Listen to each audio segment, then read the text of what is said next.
Assalamualaikum warahmatullahi wabarakatuh. Kembali berjumpa dengan saya Yudit Samanta di program Tamu Kita hari ini.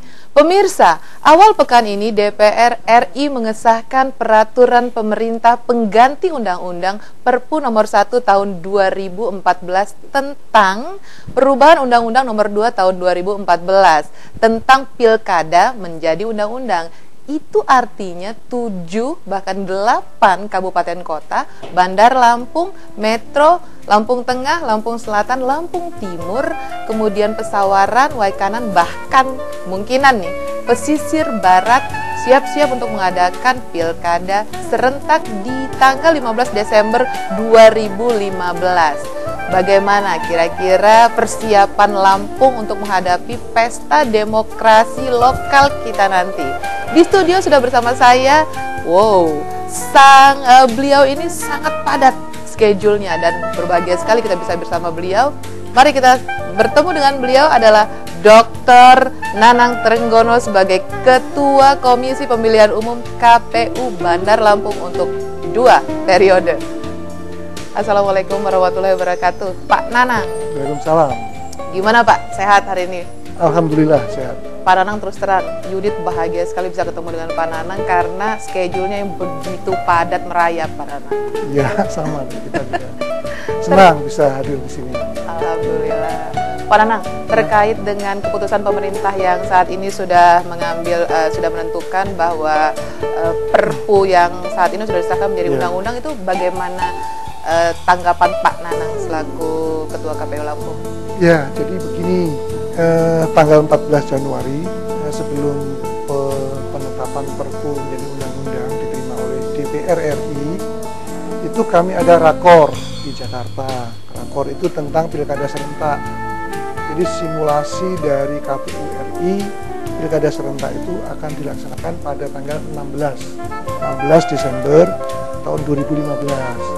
Kemudian kemarin pada tanggal 18 dan 19 Januari, kami KPU Lampung melakukan rakor dengan 8 KPU kabupaten kota yang akan menggelar pilkada serentak pada tanggal 16 Desember 2015. Jadi kami memang sudah menyiapkan untuk pelaksanaan pilkada serentak itu. Ya. Pak Nanang, sebagai penyelenggara pemilu, semangat apa nih yang terkandung dalam pilkada ala Perpu nanti? Ya. Jadi memang Perpu nomor 1 2014 yang sudah diterima menjadi undang-undang oleh DPR dengan beberapa revisi mungkin ya, itu mengutamakan banyak perbaikan dari pelaksanaan pilkada selama ini. Baik. Setelah dikonstruksi menjadi PKPU oleh KPU RI, itu akan diutamakan pada transparansi pelaksanaan tahapan pilkada nanti. Baik.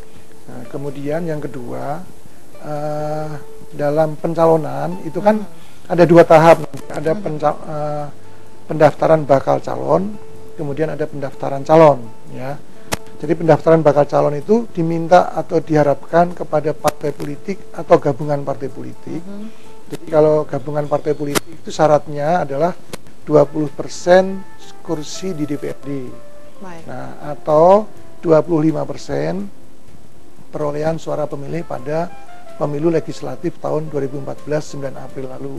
Iya. Jadi diharapkan gabungan parpol itu dari sejak dini itu sudah menggabung atau berkoalisi betul-betul berdasarkan idealisme dan visi partai, kesamaan partai itu. Tidak bisa nanti gabungan parpol yang mengusung calon ini berganti-ganti atau berpindah-pindah gitu. Nah, ketika pada masa pendaftaran bakal calon itu nanti partai politik atau gabungan partai politik bisa mencalonkan lebih dari 1 untuk diuji publik. Ini sesuatu yang baru adalah ada uji publik terhadap para bakal calon pemimpin di daerah-daerah itu gitu. Nah, kemudian yang paling penting juga adalah ini kan waktunya panjang nih ya. Kita akan memulai pilkada itu mulai tanggal 2 Februari 2015. Itu KPU 7 atau 8 nanti itu harus sudah menerima data penduduk dari bupati, wali kota setempat. Iya. Daftar penduduk itu fungsinya untuk menjadi syarat dukungan calon perseorangan. 5%, sebanyak 5%. Jadi kita harus cepat menyiapkan diri. Oleh karena itu, hasil rakor di KPU RI kemarin, tahap pertama kita harus melakukan sosialisasi seluas-luasnya kepada partai politik, kepada para tokoh-tokoh yang ingin mencalonkan, kemudian kepada publik, kepada NGO, kemudian kepada pemerintah daerah. Kita harus segera mensosialisasikan, kemudian segera berkomunikasi dengan pemerintah daerah agar tanggal 2 Februari data kependudukan yang resmi itu masuk ke KPU, menjadi dasar untuk KPU menetapkan jumlah dukungan calon perseorangan. Baik. Baik, ketika sekarang Perpu telah disahkan menjadi undang-undang, Pak Nanang. Apakah ada perbaikan ataupun ada perbedaan dan perbaikan di sana-sini di dalam Perpu tersebut? Katakanlah misalkan sekarang kalau yang lalu bahwa katakanlah posisi bupati itu ada satu paket ya, ketika dia dimenangkan sebagai bupati, kemudian dia berhak memilih wakilnya, baik itu dari PNS ataupun dari perahu masing-masing, katakanlah seperti itu. Yang terjadi sekarang seperti apa, ya, memang, Pak Nanang? Perbaikan di Perpu yang berbeda ya, memang ini namanya kan ini Undang-Undang Pemilihan Gubernur, Bupati dan Wali Kota.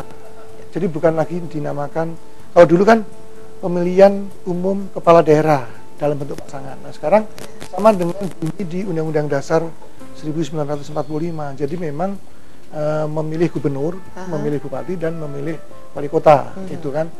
Nah, apa yang membedakan itu ada dua sebenarnya, yang nanti akan memberikan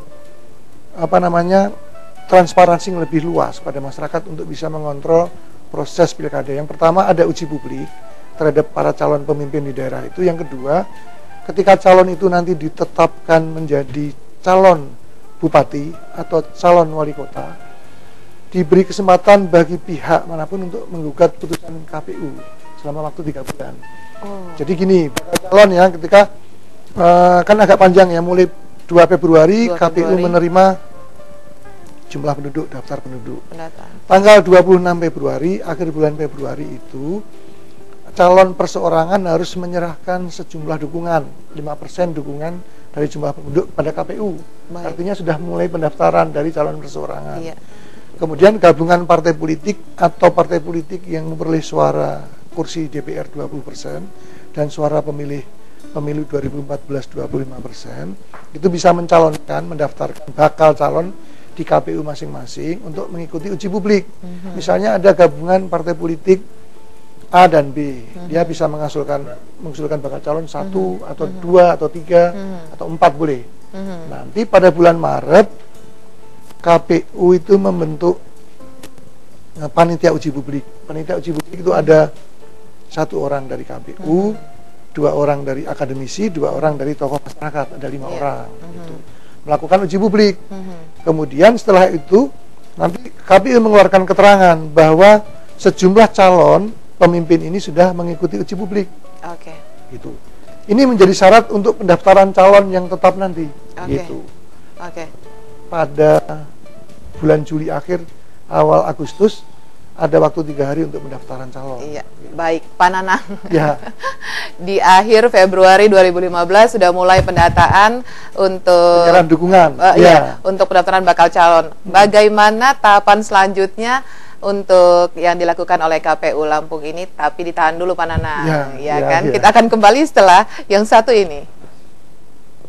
Sudah terlalu lama sendiri, sudah terlalu lama aku asik sendiri, lama tak ada yang menemani rasanya.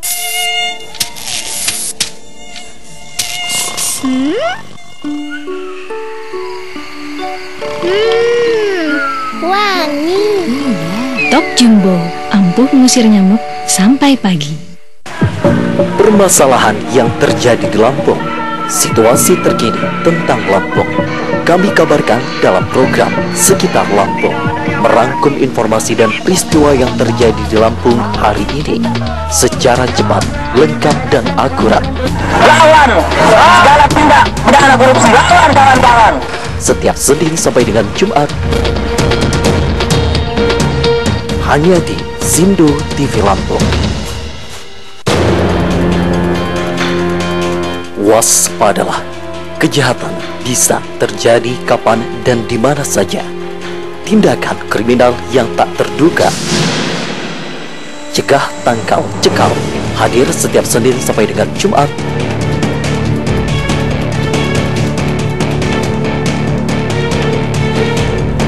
Hanya di Sindo TV Lampung.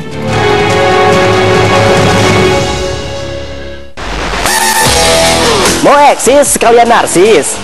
Hai, di sini tempatnya. LTV 16, wadah eksis bagi remaja putri usia 16 tahun ke atas. Kamu bisa jadi host program ini. Caranya, kirimkan CV dan fotomu ke Lampung TV atau daftar sendiri di fanpage LTV 16.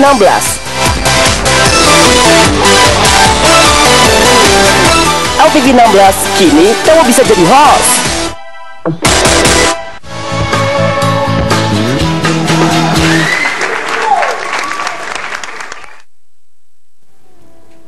Pemirsa, masih bersama Bapak Dr. Nanang Trenggono selaku Ketua Komisi Pemilihan Umum Lampung. Dan Pak Nanang, Ya. untuk akhir Februari ini kembali kan kita sudah ada penataan untuk bakal calon, dan itu tahapan selanjutnya dari KPU itu seperti apa? Ya, tadi kan saya sudah sampaikan tanggal 26 Februari calon perseorangan menyerahkan dukungan 5% dari jumlah penduduk. Ya, nanti jumlah dukungan itu akan diverifikasi di KPU. Baik. Kemudian proses berikutnya gabungan partai politik ya, atau partai politik yang memperoleh kursi sampai 20% bisa mencalonkan bakal calon juga kepada KPU, ya kan. Nah, bulan Maret sekitar tanggal 10 Maret kalau nggak salah, minggu kedua aja ya, itu KPU harus membentuk panitia uji publik. Oke. Maret, April, Mei itu proses uji publik. Uji publik itu nanti semua bakal calon ini yang akan diuji publik itu harus menyampaikan visi misi. Nah, kemudian mereka track recordnya, kemudian ada tanggapan masyarakat. Misalnya ada masyarakat yang menganggap salah satu calon pernah melakukan kesalahan atau tindak pidana atau apa, akan diuji dalam uji publik itu. Baik. Nah, setelah selesai uji publik 3 bulan itu, KPU mengeluarkan surat keterangan bahwa sekian bakal calon ini sudah mengikuti uji publik di Kabupaten A misalnya. Hasil uji publik itu menjadi syarat untuk pendaftaran calon. Tapi di tempat dia uji publik, tidak bisa dia diuji publik di Kota Bandar Lampung lalu dipakai untuk daftar di Pesawaran atau di Lampung Selatan, itu nggak boleh. Nah, gabungan partai politik dan partai politik yang bisa membawa bakal calon itu, ketika nanti pada masa awal Agustus mendaftarkan, harus mendaftarkan satu calon itu yang pernah mengikuti uji publik. Tidak bisa membawa calon baru, itu nggak bisa. Itu jadi prosesnya kan panjang nih. Koalisi dibangun, koalisi partai politik gabungan itu dibangun dari awal, membawa calon yang sudah jelas di mata publik untuk menilai, sehingga calon dalam waktu yang cukup panjang itu 3 bulan diuji, kemudian dilakukan verifikasi administrasi pada pendaftaran calon, baru ditetapkan di akhir bulan Agustus. Itu. Ketika ditetapkan di akhir bulan Agustus, masih ada waktu 3 bulan bagi siapapun untuk menggugat putusan KPU. Jadi sangat transparan. Jadi perbaikannya di situ. Kemudian Pak Nanang, jika hal itu yang terjadi untuk masalah uji publik dan masyarakat mungkin menemukan hal-hal yang ada perbedaan pendapat nih tentang itu, bagaimana KPU melihat hal ini? Katakanlah ada kisruh atau silang pendapat seperti itu, apakah masyarakat ikut memperpanjang atau bahkan molor gitu kan? Mungkin waktunya untuk uji publik itu dikasih waktu 3 bulan di Perpu itu kan, sehingga diturunkan dalam PKPU itu juga 3 bulan. Nah, tetapi uji publik itu tidak menggugurkan bakal calon untuk didaftarkan menjadi calon. Tapi kan logikanya partai politik atau gabungan parpol, misalnya ada bakal calon, dia membawa bakal calon 5. Ada 1 yang mungkin bermasalah. Masuk mau tetap dipaksakan dicalonkan ya begitu. Kalau masalah uji publik dan lain-lain, bagaimana dengan yang parpol ataupun perahu yang punya dualisme seperti saat ini nih, katakanlah Golkar seperti itu, Pak Nanang? Kalau tidak ini wilayah ini kalau nggak salah, kalau masa bakti partai politik itu kan kepengurusan itu kan kita nggak tahu ya, mesti pelajari lagi. Iya. Kita misalnya satu partai kepengurusannya sampai tahun 2016, berarti kan masih resmi berarti kan. Gitu ya. Kita di daerah kan, tapi nanti kita mesti melakukan apa namanya semacam verifikasi terhadap partai itu kan gitu. Kita akan mengklarifikasi partai yang bersangkutan. Gitu. Oke. Ya. Pak Nanang, terkait persyaratan bakal calon bupati dan wakil bupati, adakah perbedaan di undang-undang yang lama dengan undang-undang kita yang baru saat ini, Pak Nanang? Prinsipnya hampir sama, yang membedakan hanya kalau dia PNS, dia berhenti nanti. Berhenti. Nah, kalau KPU berhentinya pada saat dia diusulkan menjadi bakal calon untuk diuji publik. Si calon yang mantan anggota KPU ini sudah harus mendapatkan surat pemberhentian dari Ketua KPU RI. Baik. Tapi kalau dia PNS biasa bukan anggota KPU, pada saat bakal calon dia menyatakan siap berhenti menjadi PNS. Itu. Dan itu artinya otomatis wakilnya naik untuk mengisi supaya tidak ada kevakuman di dalam pemerintahan tersebut. Pada saat mencalonkan, berhenti kan dari jabatan. Katakan misalkan sudah begini, berhenti, Pak Nanang. Kan ini belum jadi kepala daerah ini kan. Oke. Katakan begini, misalkan wali kota kita ingin mencalonkan kembali. Kemudian wali kota ini kan pegawai negeri misalnya gitu. Pegawai negeri. Terus apakah pada saat ini dia meletakkan jabatan? Begini Mbak, coba Yudit, sorry.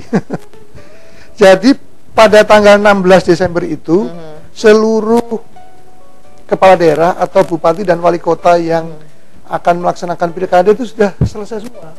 Jadi nanti akan ada 7 atau 8 PLT. Tentukan oleh Bu Gubernur Lampung. Jadi nggak ada lagi namanya incumbent karena misalnya ada yang sudah selesai di tanggal 4 Agustus, awal Agustus, ada yang minggu ketiga Agustus, ada yang bulan Juli sudah berakhir masa jabatannya. Jadi harus ada PLT semua. Nanti di PLT kan semua. Oke. Baik Pak Nanang. Gitu. Kalau setiap pemilu, apakah pemilu legislatif presiden dan pemilu kada, salah satu masalah krusial adalah pendataan. Nih, Pak Nanang. Nah, bagaimana kesiapan untuk KPU ini terkait sistem pendataan pilkada saat ini, Pak Nanang? Ya, saya jujur aja ya, memang yang namanya data kependudukan atau data pemilih tidak sempurna. Tapi KPU sudah mengoptimalisasi dengan berbagai sistem maupun pekerjaan di lapangan.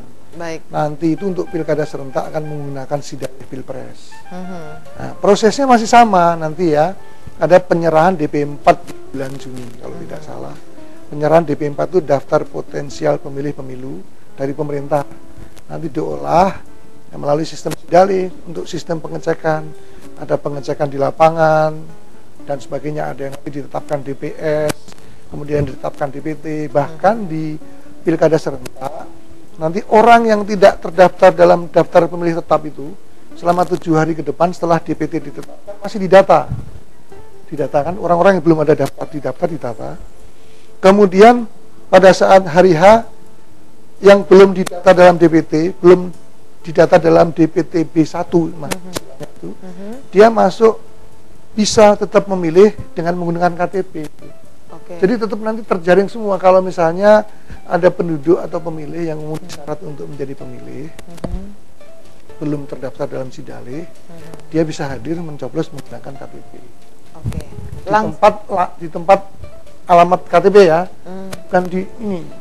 di tempat alamat KTP. Katakan misalkan pada waktu itu saya KTP-nya Bandar Lampung, tapi saya ada di Jakarta karena tugas dan lain-lain, kadang-kadang seperti itu. Pada saat itu saya bisa melakukan di sana. Bisa di sini di kabupaten. Berarti balik dulu dong. Iya dong, kan kita nggak bikin TPS di Jakarta. TPS-nya kan di Bandar Lampung tetap. Jadi kalau misalkan ada masyarakat kita ataupun ada katakanlah sebagian orang yang berada di luar kota, mereka tidak bisa melakukan pemilihan di kota itu, harus kembali dulu. Diharapkan pulang untuk memilih bupati atau kepala daerah kan untuk memilih ke depan. Oke. Sekarang masalah soal anggaran nih.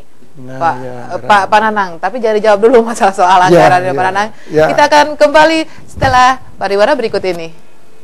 Himalaya, bahkan akan aku taklukkan tanpa cahaya di kegelapan, berbalutkan pelita hatimu.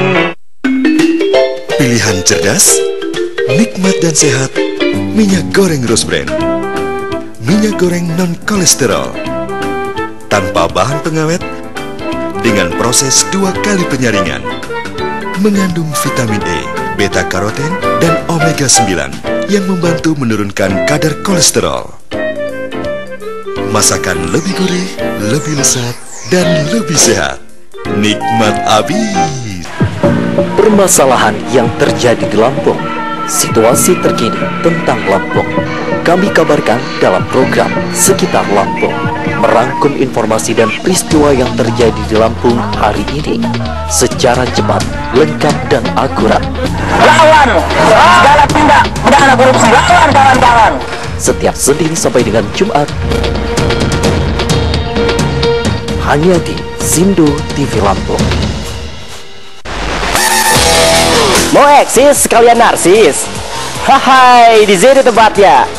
LTV 16, wadah eksis bagi remaja putri usia 16 tahun ke atas. Kamu bisa jadi host program ini. Caranya, kirimkan CV dan fotomu ke Lampung TV atau daftar sendiri di fanpage LTV 16. LTV 16, kini kamu bisa jadi host.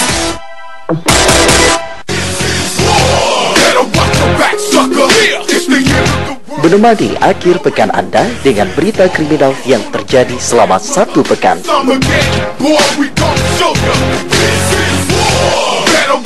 Cekal akhir pekan setiap Sabtu dan Minggu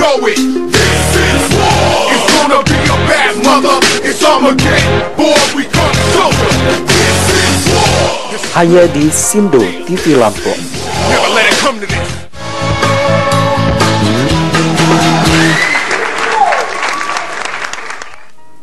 Pemirsa, kembali dengan tamu kita hari ini dan masih bersama dengan Ketua KPU Lampung, Bapak Dr. Nanang Trenggono, dan kita sekarang bicara masalah anggaran. Nah, ini untuk di 7 bahkan 8 kabupaten kota ini, di pos-pos mana atau anggaran ini sudah disediakan dan pos-pos mana yang terbesar untuk anggaran tersebut? Ya, Pak Nanang. Yang sudah pasti ada itu yang 7 kabupaten kota. Kalau yang untuk pesisir barat, ya untuk pesisir barat itu kan kemarin waktu rakor tanggal 14 itu kita KPU RI itu sedang mengkaji yang melaksanakan pilkada di pesisir barat ini itu KPU provinsi atau KPU di tingkat atasnya atau KPU kabupaten lama atau kabupaten induk. Baik. Akhirnya kita usulkan yang kabupaten induk. Makanya teman-teman di KPU Lampung Barat sebagai kabupaten induk baru ini baru mengusulkan. Mungkin masih proses. Nah, ya kita harapkan kalau misalnya bisa ya dianggarkan gitu kan supaya bisa berjalan. Kalau nggak dianggarkan ya mungkin nggak bisa berjalan. Depending gitu. Tetapi untuk yang 7 ini kita juga diharapkan dari hasil rakor itu di NPHD atau naskah perjanjian antara KPU kabupaten kota dengan pemerintah kota dan kabupaten diharapkan itu sudah mencakup 2 putaran. Putaran pertama dan putaran kedua dianggarkan. Nah, itu putaran pertama kan 16 Desember 2015, putaran kedua kemungkinan bisa dijalankan pada bulan Maret 2016. Jadi kalau bisa di perjanjian itu disebutkan tahun jamak, jadi udah berlaku berlaku langsung untuk satu perjanjian gitu. Jadi ada jaminan kalau terjadi putaran kedua nggak lagi mempersoalkan anggaran lagi gitu kan, karena sudah dijamin dalam kontrak perjanjian antara KPU setempat dengan pemerintah kabupaten kota setempat gitu. Nah, untuk anggaran sudah yang 7 sudah pasti ada itu, dan teman-teman sekarang di kabupaten kota sedang menyusun atau memperbaiki rencana kegiatan anggarannya itu untuk Pilkada 16 Desember 2015. Anggaran itu sudah pasti, artinya kemudian anggaran itu dari kabupaten kota itu sendiri, plus juga dibantu dari provinsi. Jadi gini, enggak, kalau untuk yang 7 kabupaten itu murni APBD kabupaten kota setempat, karena memang di Perpu itu kan untuk pilkada serentak di tahun 2015 masih menggunakan anggaran APBD. Nanti pada serentak periode kedua di tahun 2018 baru menggunakan APBN, dan pada tahun 2020 serentak terakhir itu sudah murni APBN seluruh Indonesia bareng nanti pilkada tahun 2020. Dan ini bertahap, 2015 masih menggunakan APBD, 2018 APBN, 2020 pilkada serentak terakhir. Nanti berarti pilkada lagi 2025. 2030. Oke, baik. Pak Nanang, berarti itu bisa dipastikan bahwa ini tidak mungkin terjadi kemoloran seperti yang waktu lalu. Pada waktu Pilgub sempat tidak dianggarkan dan sempat molor beberapa waktu ya. Ini tidak dipastikan tidak akan terjadi lagi ya Pak Nanang ya. Insyaallah. Oke. Pak Nanang, selanjutnya kalau masalah untuk ini KPU nih, kan kita sudah tahu nih KPU sekarang dilaksanakan serentak, dan KPU Lampung yang diketuai oleh Pak Nanang sudah teruji jelas ya. Sekaligus untuk hal ini pastinya Pak Nanang tidak terlepas dari tekanan yang bisa dikatakan tekanan eksternal. Nah, jika kita bicara masalah tekanan eksternal, ada nggak Pak tekanan eksternal yang Pak Nanang hadapi saat ini? Kalau untuk pilkada serentak ini nggak ada. Tapi kalau yang Pilgub kemarin, ketika kita melaksanakan Pilgub bersama dengan pemilu legislatif, itu memang kita merancang pemilihan gubernur tahun 2013 itu kan dari tahun 2012. Tapi akhirnya kan bisa berjalan berbarengan serentak pada tahun 2014 dengan pemilu legislatif. Nah, itu memang penuh perbedaan, penuh konflik dan karena ada perbedaan antara Pak Gubernur yang lalu, periode yang lalu dengan KPU kan. Gitu. Pak Nanang, jika itu pada waktu lalu itu sempat ada terjadi tekanan itu Pak Nanang, bagaimana Pak Nanang menanggapi atau bagaimana Pak Nanang mengatasi kiat-kiat seperti apa, termasuk dengan komisioner 5 komisioner itu Pak Nanang pada waktu itu? Ya, jujur aja memang di komisioner itu kan semua orang-orang independen, semua orang-orang yang sudah boleh dibilang melalui proses uji kepatutan dan kelayakan ya, punya pendapat. Jadi perbedaan di dalam juga ada, tekanan di luar juga ada. Kalau internal sih saya menghormati pendapat teman-teman, menghormati peran masing-masing. Jadi nggak ada persoalan kalau soal itu. Nah, kalau keluar, karena gini, KPU ini kan putusan tertingginya di pleno.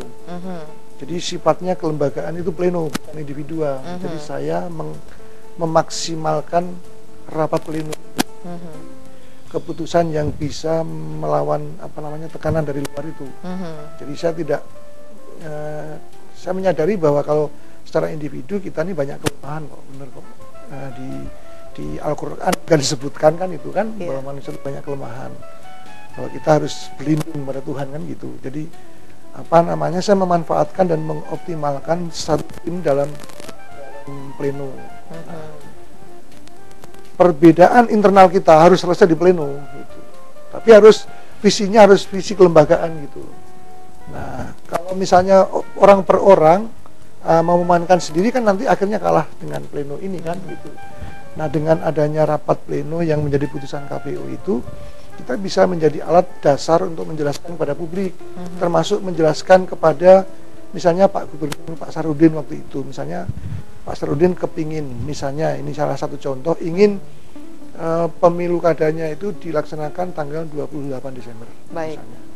Kami memutuskan tanggal 2 Desember. Iya. Karena beda kan, tapi kami tetap melalui komunikasi ya, melalui koordinasi dengan beliau, kita mengirimkan surat menjelaskan bahwa menurut aturan KPU begini tanggal sekian dan itu tidak bisa tanggal 28 Desember. Bisanya tanggal 2 Desember itu udah maksimal dan kami akan memutuskan dalam pleno. Pasti kan diterima walaupun berbeda dengan keinginan beliau kan gitu.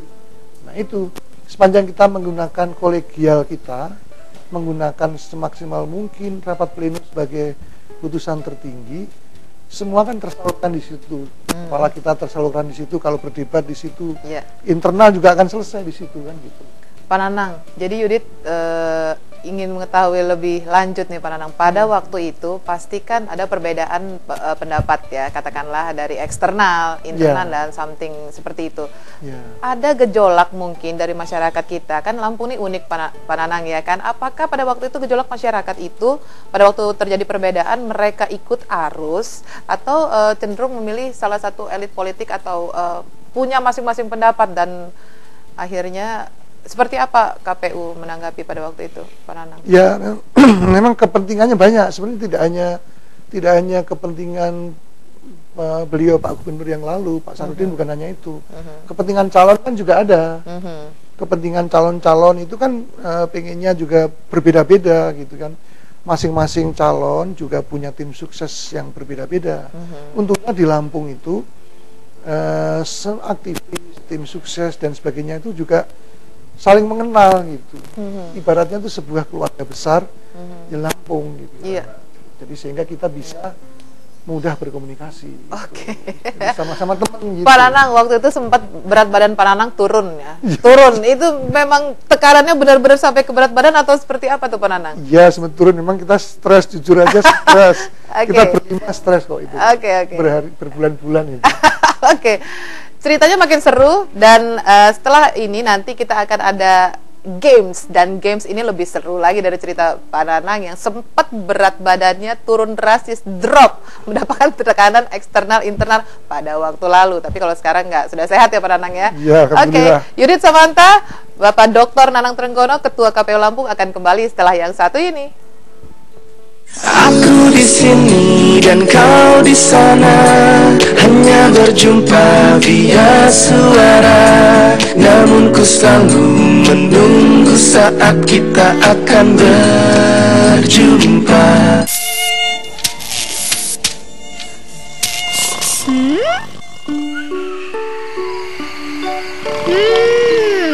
Wangi. Dok Jumbo, ampuh mengusir nyamuk sampai pagi. Waspadalah, kejahatan bisa terjadi kapan dan di mana saja. Tindakan kriminal yang tak terduga. Cegah, tangkal, cekal. Hadir setiap Senin sampai dengan Jumat.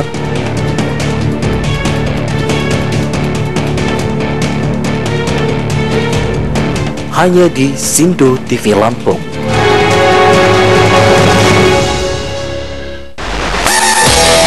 Mau eksis sekalian narsis?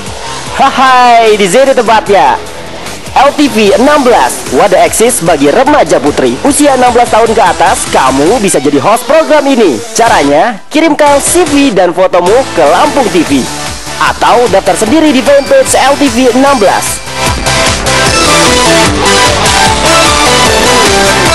LTV 16, kini kamu bisa jadi host. Permasalahan yang terjadi di Lampung, situasi terkini tentang Lampung, kami kabarkan dalam program Sekitar Lampung, merangkum informasi dan peristiwa yang terjadi di Lampung hari ini secara cepat, lengkap dan akurat. Lawan segala tindak pidana korupsi, lawan kawan-kawan. Setiap Senin sampai dengan Jumat, hanya di Sindo TV Lampung.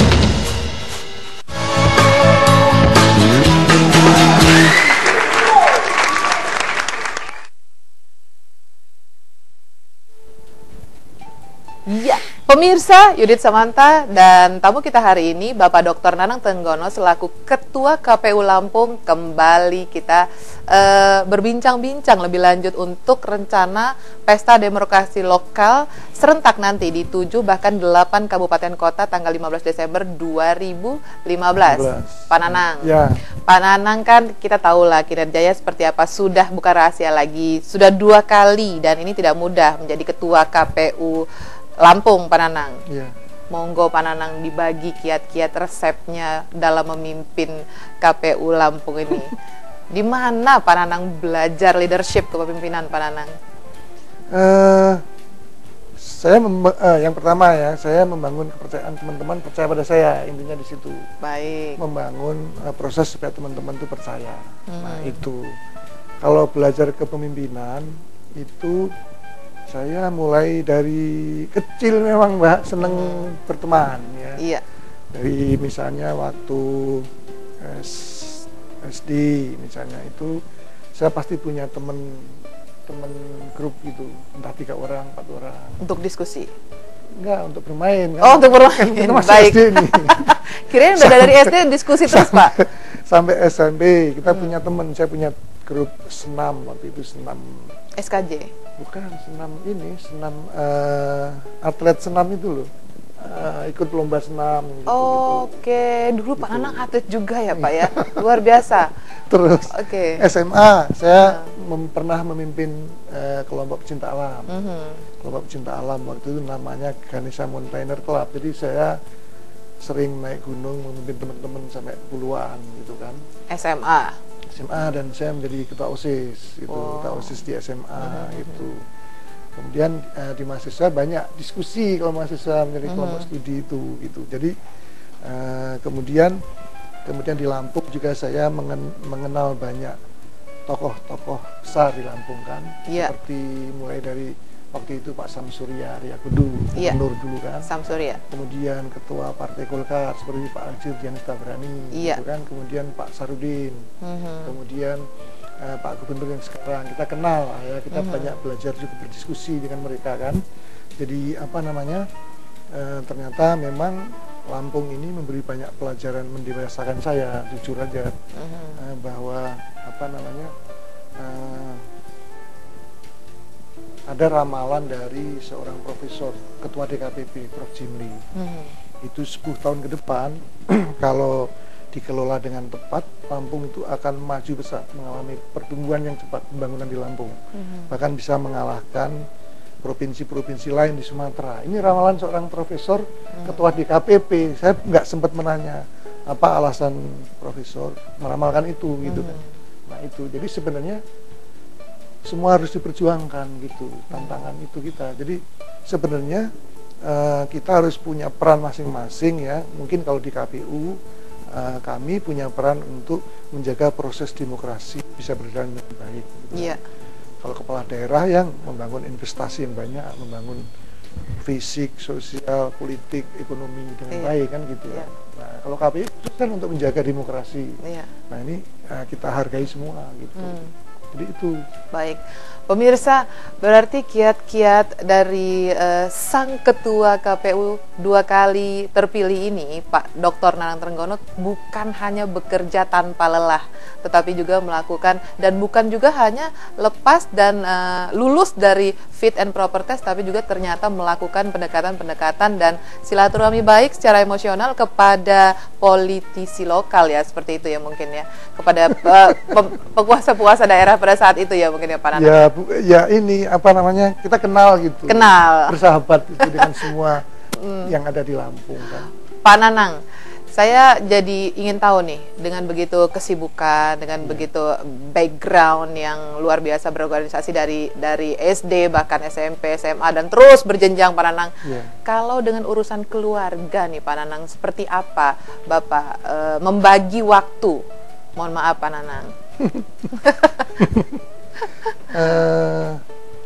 Apa ya kita bagi waktu biasa aja kok, saya kok rasanya nggak ada yang aneh itu. Kalau pagi jam 6:30 saya nganter anak saya sekolah jam 7, makanya saya sampai sini bisa jam jam 7:04 tadi kan. Iya, karena saya nganter anak sekolah dulu kan gitu. Iya, luar biasa ya. Sore pulang kantor juga melakukan bantu pekerjaan rumah istri saya kan gitu kan. Oh, bantu. benar begitu Pak ya? Iya. Oh, berarti biasa-biasa Bapak ada posisi selain daripada Ketua KPU Lampung, pemirsa, ada posisi lain dari Pak Dr. Nanang Tranggono ini adalah ternak teri, antar anak, antar istri, ya. Yang jadi teri itu, enggak yang teri. Oh, teri enggak ya? Oke, teri sendiri ya ini. Pak Nanang, jika itu yang terjadi, kemudian saya ingin mengetahui moto hidupnya Pak Nanang itu seperti apa? Saya dalam disertasi saya tulis itu tahun 1983. Jadi 1983 itu udah lama ya. Saya udah lama. Itu waktu saya kuliah semester pertama. Itu saya pernah menulis dari hasil perenungan ini ya. Ini serius nih. Iya. Dari perenungan bahwa kita sebagai manusia itu harus membuat sejarah yang baik, gitu kan. Membuat sejarah yang baik. Nah, kemudian tahun 2008 ketika saya sidang promosi doktor itu kan sebelumnya waktu itu harusnya 2008. Iya. Saya membuat moto bahwa sejarah yang baik itu harus bukan dibangun oleh gen, tapi dibangun oleh iman, ilmu dan pengalaman. Iman, ilmu, pengalaman. Ya, baik. Jadi makanya harus diperjuangkan, bukan karena diturunkan sejarah yang baik itu. Semua orang harus membangun sejarah yang baik dan memperjuangkannya bersama. Kalau terjadi sinergi seperti itu di Lampung, akan bagus itu. Ramalan Profesor tadi bisa terjadi. Baik, Pak Nanang, iman, ilmu, dan pengalaman. Apakah moto hidup beliau pada saat disertasi sudah dimasukkan ke situ ya? Pak Nanang, apakah beliau mampu menjawab games yang sudah Yudit siapkan di sini? Siap-siap ya Pak Nanang ya? Ya. Karena ini berbekal dengan moto hidup tadi, mari kan kita aplikasikan ke games kita hari ini. Bapak hanya menjawab dengan singkat, cepat. Cepatnya ini, saya biasanya agak merenungkan dulu. Nggak boleh cepat-cepat, nggak boleh buru-buru. Oke. Kalau dibayar utang ya. Oke, baik. Dengan hitungan, aku counting down dengan hitungan nanti ketiga, kita mulai games berikut ini. Ya. 3, 2, 1. Demokrasi lokal. Harus diperjuangkan. Kabupaten kota. Harus maju. Kotak suara.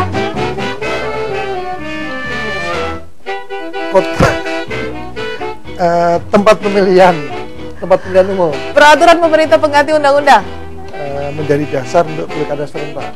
Undang-undang adalah peraturan bagi kita semua. Politik uang harus dilawan oleh masyarakat. Pilkada berkualitas dilaksanakan oleh penyelenggara yang berintegritas. Pendataan pemilih harus akurat.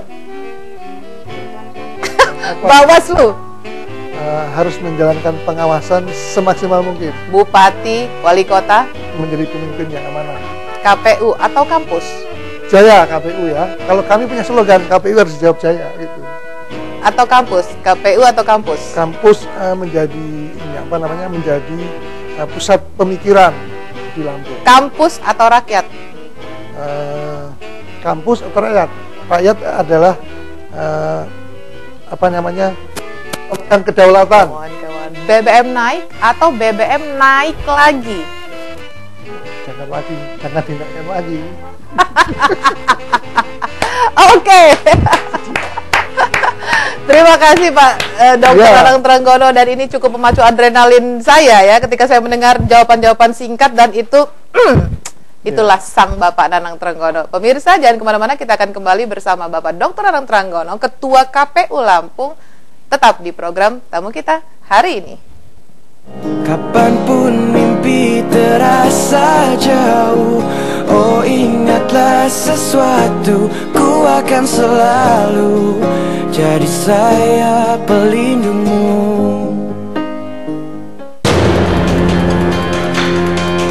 Waspadalah, kejahatan bisa terjadi kapan dan di mana saja. Tindakan kriminal yang tak terduga. Cegah, tangkal, cekal. Hadir setiap Senin sampai dengan Jumat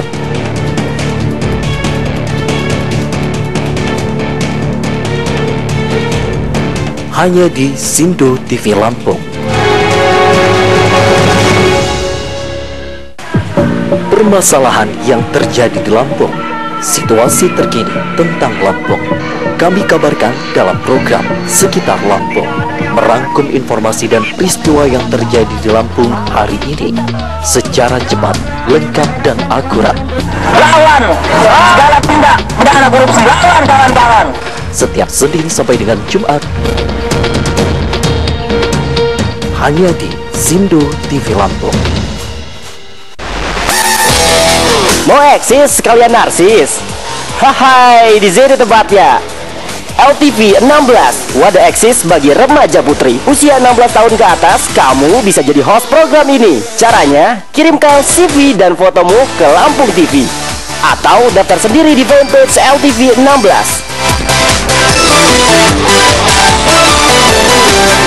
LTV 16, kini kamu bisa jadi host.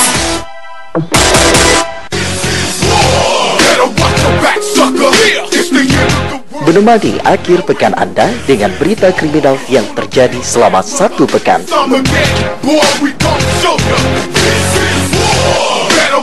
Cekal akhir pekan setiap Sabtu dan Minggu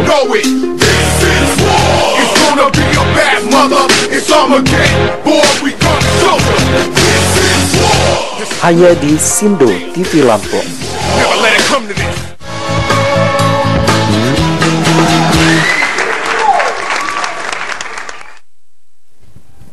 Kembali di program tamu kita hari ini dan masih bersama Ketua KPU Lampung. Jelas kita ingin mengetahui bagaimanakah seluk-beluk beliau dalam memimpin, dan tadi sudah ada sedikit kiat-kiatnya ditebar untuk kita.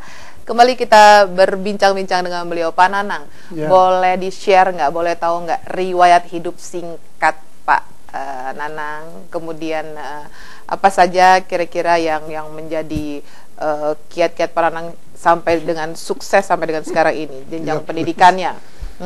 Saya pendidikan dari SD Negeri 9, SMP Negeri 1, SMA Negeri 1 di Purwodadi Grobogan.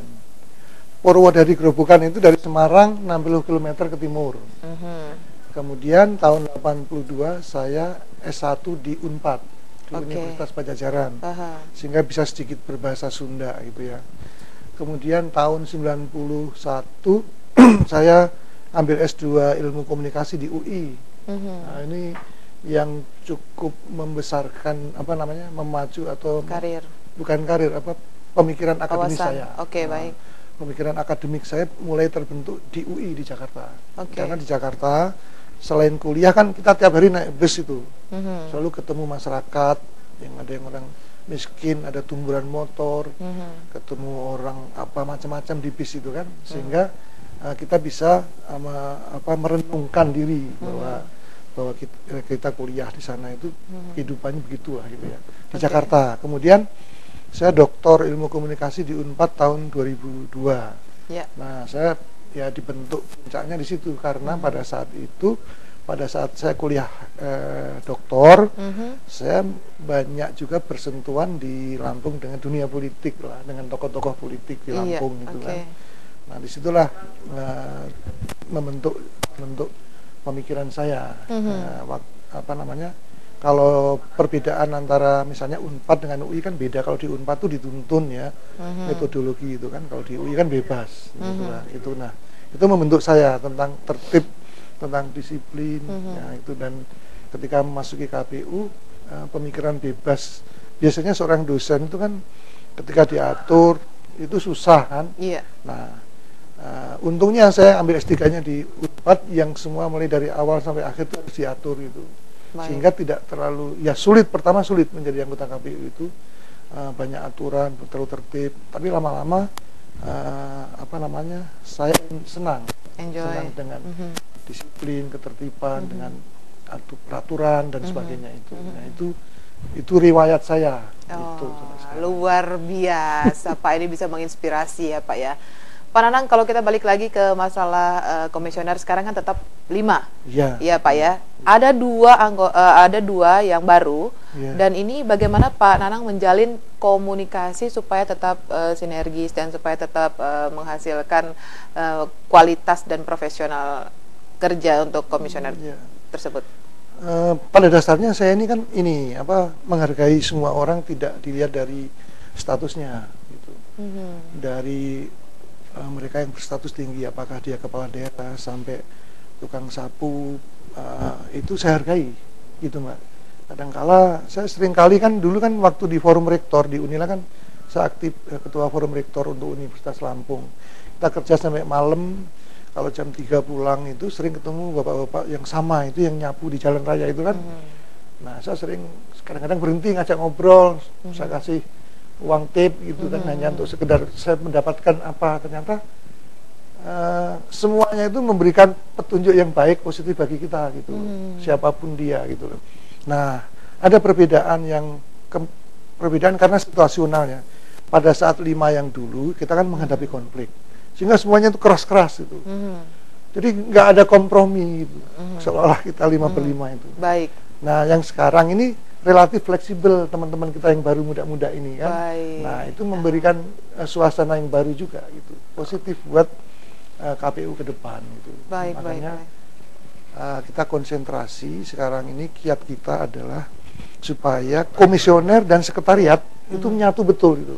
Ada perbaikan di kesekretariatan dan komisioner tidak terpisah seolah-olah anggota KPU berbeda dengan sekretariat. Oke. Nah ini ingin kita perbaiki. Gitu. Pak Nanang, bagaimana Pak Nanang menjaga dan menegakkan ataupun meningkatkan idealisme, integritas dan profesionalitas penyelenggaraan pemilu di Lampung, Pak Nanang? Itu tidak bisa instan. Itu belajar dari kesalahan, belajar dari pengalaman, baik kesalahan saya pribadi sebagai manusia biasa, kemudian kesalahan dalam keputusan. Nah itu ketika kita dihadapkan pada banyak persoalan yang ini, kita semakin dewasa. Itu didewasakan oleh pengalaman betul. Jadi pengalaman adalah guru yang terbaik. Memang itu kita rasakan betul. Iya. Lalu Pak Nanang, jika kemudian ada masalah ataupun bisa dikatakan sengketa pada pilkada, itu untuk yang peraturan saat ini penanganannya akan seperti apa nih, Pak Nanang? Ini untuk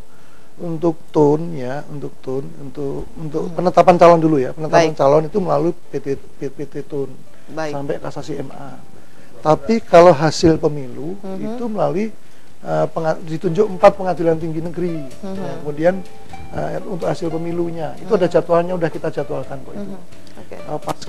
Pasca pemilihan tanggal 16 Desember, tanggal 28 Desember 2015 itu penetapan kepala daerah terpilih. Bupati terpilih. Nah setelah itu sengketa hasil pemilu. Bukan lagi di MK. Baik, itu perbedaannya ya. Oke, terima kasih banyak Pak Nanang atas waktunya. Bahagia sekali Yudit bisa bersama dengan Pak Nanang dan di program tamu kita hari ini. Baik pemirsa Sindo TV Lampung, demikian kita sudah berbincang-bincang dengan Ketua KPU Lampung hari ini, Bapak Dr. Nanang Trenggono. Mudah-mudahan nanti ketika kita serentak melakukan pesta demokrasi lokal di 7 bahkan 8 kabupaten kota, kita dapat mewujudkan dan bisa terwujud namanya pilihan sesuai dengan aspirasi rakyat dan sesuai apa yang kita inginkan. Mudah-mudahan pembicaraan ini menginspirasi. Sampai berjumpa di tamu kita hari ini yang akan datang. Assalamualaikum warahmatullahi wabarakatuh.